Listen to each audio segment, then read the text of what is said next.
Busco un lugar para vivir y descansar, donde no hace falta ni llamar.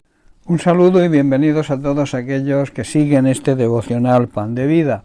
El tema, el mensaje que traigo para hoy, lo he titulado Perdición o Salvación.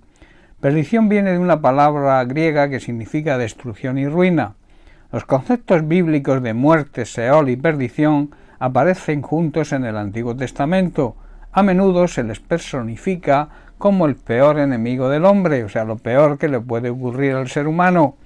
En el libro de Job, capítulo 26, verso 6, Job hace una proclamación de la soberanía de Dios cuando dice: el Seol está descubierto delante de él, y el Abadón, o sea, la morada de los muertos, no tiene cobertura.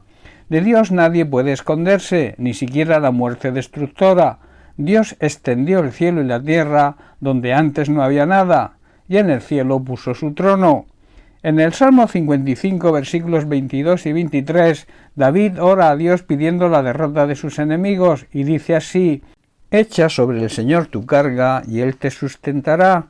No dejará para siempre caído el justo, mas tú, oh Dios, harás descender a aquellos, o sea, los enemigos, al pozo de la perdición.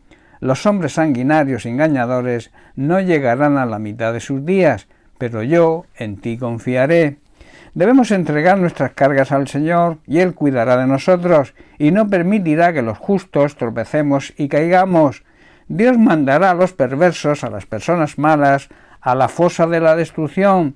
Los asesinos y los mentirosos morirán jóvenes, pero nosotros sabemos y confiamos en que Dios nos salvará. Hará que salgamos vencedores de este tipo de personas. En el Nuevo Testamento, perdición se refiere principalmente a la suerte fatal al final de las personas malas, que no es otra que el infierno. Jesús en el Sermón del Monte declara que la puerta que conduce a la destrucción eterna es ancha y el camino espacioso y poblado. Lo vemos en el Evangelio de Mateo, capítulo 7, versículos 13 y 14, donde dice: entrar por la puerta estrecha, porque ancha es la puerta y espacioso el camino que lleva a la perdición, y muchos son los que entran por ella. Porque estrecha es la puerta y angosto el camino que lleva a la vida, y pocos son los que la hallan. Esto nos habla de perdición y de salvación. Lo contrario a la perdición es la salvación, es la vida eterna.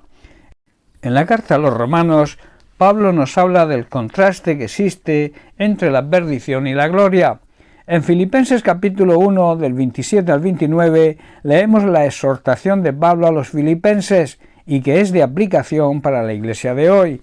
Dice: solamente que os comportéis como es digno del Evangelio de Cristo, para que, o sea que yo vaya a veros o que esté ausente, oiga de vosotros que estéis firmes en un mismo espíritu, combatiendo unánimes por la fe del Evangelio, y en nada intimidados por los que se os oponen, que para ellos ciertamente es indicio de perdición, mas para vosotros de salvación, y esto es de Dios.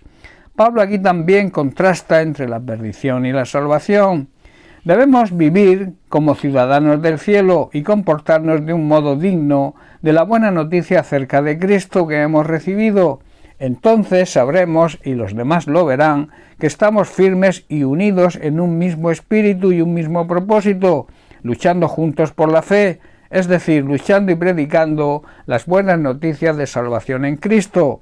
No debemos dejarnos intimidar por los enemigos de Cristo y de nosotros los cristianos. Ellos serán destruidos, mientras que nosotros seremos salvos.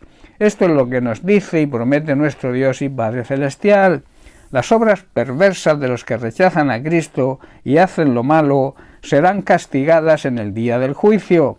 En Filipenses capítulo 3, versículos 18 al 19, Pablo lo expresa de la siguiente manera: porque por ahí andan muchos, de los cuales os dije muchas veces, y aún ahora lo digo llorando, que son enemigos de la cruz de Cristo, el fin de los cuales será perdición, cuyo Dios es el vientre y cuya gloria es su vergüenza, y que solo piensan en lo terrenal. Y en el libro de Hebreos capítulo 10, verso 39, el autor de Hebreos nos dice: pero nosotros no somos de los que retroceden para la perdición, sino de los que tienen fe para preservación del alma, o sea, para la salvación de nuestra alma. Nosotros no somos de los que se apartan de Dios hacia su propia destrucción. Nosotros somos fieles y nuestras almas serán salvas. El apóstol Pedro también hace hincapié y recalca en su segunda carta, capítulo 2, del cual vamos a leer algunos versículos. Dice el versículo 1: pero en Israel también hubo falsos profetas, tal como habrá falsos maestros entre vosotros. Ellos les enseñarán con astucia herejías destructivas y hasta negarán al Señor, quien los compró. Esto provocará su propia repentina destrucción. Versículo 3: llevados por la avaricia inventarán mentiras ingeniosas para apoderarse de vuestro dinero, pero Dios los condenó desde hace mucho y su destrucción no tardará en llegar. Versículo 12: esos falsos maestros son como animales irracionales que viven por instinto y nacen para ser atrapados y destruidos. Se burlan de lo que no entienden e igual que animales serán destruidos. Y el versículo 13 dice: su destrucción será la recompensa que recibirán por el daño que han causado. A ellos les encanta entregarse a los placeres perversos a plena luz del día. Son una vergüenza y una mancha entre vosotros. Se deleitan con el engaño incluso mientras comen con vosotros en las reuniones de compañerismo. Y en Gálatas capítulo 6 versículo 8 también Pablo nos dice: los que viven solo para satisfacer los deseos de su propia naturaleza pecaminosa cosecharán de esa naturaleza destrucción y muerte, pero los que viven para agradar al Espíritu, del Espíritu van a cosechar, o sea, cosecharán vida eterna. La expresión judía hijo de perdición denota a un individuo marcado para la destrucción, pero que aún no ha sido destruido. Esto se aplica a Judas Iscariote cuando Jesús ora en su oración sacerdotal al Padre. Lo leemos en Juan capítulo 17 versículo 12, donde Jesús ora diciendo: durante el tiempo que estuve aquí los protegí con el poder del nombre que me diste. Los cuidé para que ni uno solo se perdiera, excepto el hijo de perdición, el que iba camino a la destrucción, por ser el único de sus discípulos que no creyó en él, como predijeron las Sagradas Escrituras. Y luego está la expresión hombre de pecado, que enfoca al anticristo. El anticristo es un espíritu que domina a las personas que se oponen a Cristo.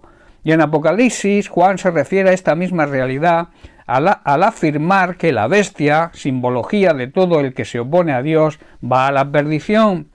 Aquí el término perdición es algo tremendo, puesto que no se refiere a una simple extinción de la existencia, sino a un estado permanente y eterno de tormento y sufrimiento. Bien, pues hasta aquí el mensaje de hoy. Que Dios te bendiga. Un abrazo.